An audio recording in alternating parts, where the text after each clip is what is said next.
Está no ar mais uma edição do Jornal Toda Hora. Sejam todos bem-vindos e a partir de agora você confere as principais notícias do Brasil e do mundo. Começo falando do caso do bolo. Foi encontrado arsênio no sangue dos sobreviventes que comeram bolo em Torres, no Rio Grande do Sul. A substância é extremamente tóxica e pode levar à morte. 3 pessoas morreram após comer o doce.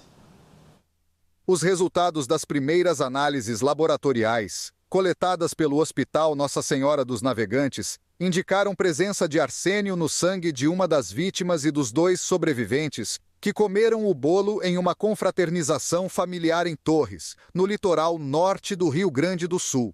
A substância é um elemento químico usado para produzir arsênico, um dos venenos mais perigosos. Foram analisados os sangues da mulher que preparou o bolo, do sobrinho neto dela, uma criança de 10 anos, e de Neuza Denise Silva dos Anjos, que morreu. A tia e o sobrinho permanecem hospitalizados e estão clinicamente estáveis, conforme boletim médico divulgado nesta sexta-feira.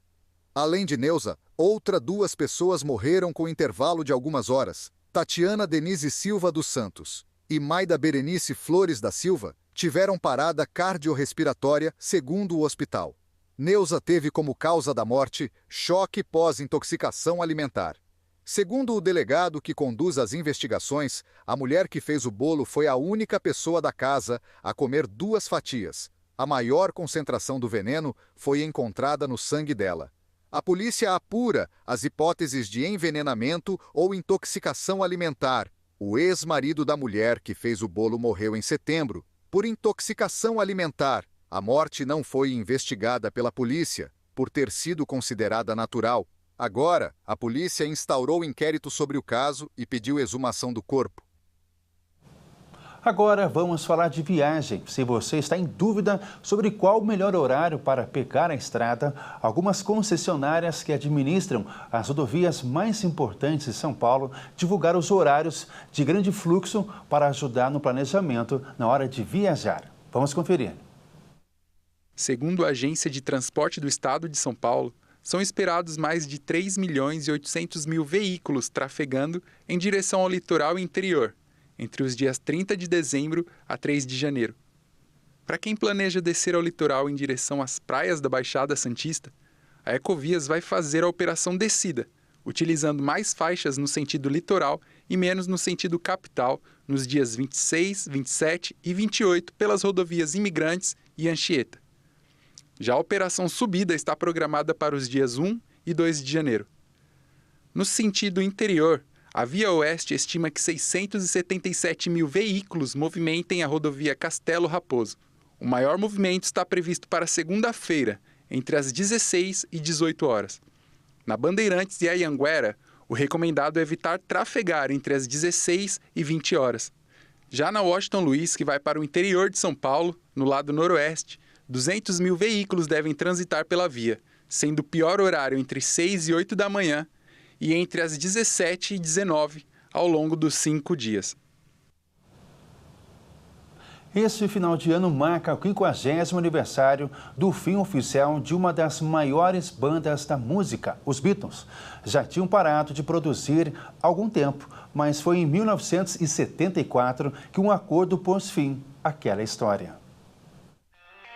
A separação formal dos Beatles completa 50 anos no próximo domingo, um marco que aconteceu após muitas tensões devido a diferenças pessoais, conflitos criativos, ainda que a dissolução de um dos mais importantes grupos da música tenha sido assinada em 29 de dezembro de 1974, John Lennon, Paul McCartney, George Harrison e Ringo Starr pararam de trabalhar juntos entre 1969 e 1970. O documento conhecido como o Acordo dos Beatles permitiu que o quarteto dividisse de forma estruturada os direitos de propriedade de músicas e assuntos legais relacionados à ruptura. Entre as causas da dissolução do grupo, de acordo com diferentes autores que escreveram sobre o quarteto, estão as diferenças pessoais, os conflitos criativos e a morte em 1967 do empresário Brian Epstein, sem que o substituto conseguisse unanimidade entre os 4. Depois de assinar os documentos, os advogados finalizaram todos os aspectos legais da separação pouco tempo depois. Kenneth Womack, autor de um livro publicado em 2013 sobre a banda, afirma que os negócios do grupo eram muito complicados de serem resolvidos e havia implicações fiscais consideráveis, além do contrato com a Capitol Records, que só terminaria 2 anos depois. Apesar da separação, o legado dos Beatles continua vivo 50 anos depois. E agora vamos falar de esporte. Foi divulgado um ranking com os maiores patrocinadores do futebol brasileiro. O Palmeiras assinou com a Sportingbet para ser a patrocinadora master a partir de 2025 e teve um salto nos valores arrecadados anualmente. A cota fixa com a Crefisa, que patrocinou o clube por mais de 10 anos, era de 81 milhões de reais por ano. E agora com a Sportingbet será 100 milhões anuais. Apesar do salto de quase 20 milhões nos valores, o Verdão permanece em terceiro no ranking dos clubes com os maiores acordos. Vamos ver os maiores patrocinadores do país. Em primeiro vem o Flamengo, que arrecada 115 milhões com a PixBet.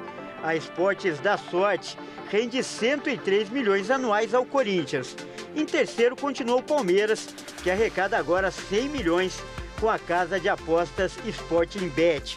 O Vasco aparece em quarto, arrecadando 70 milhões com a Betfair.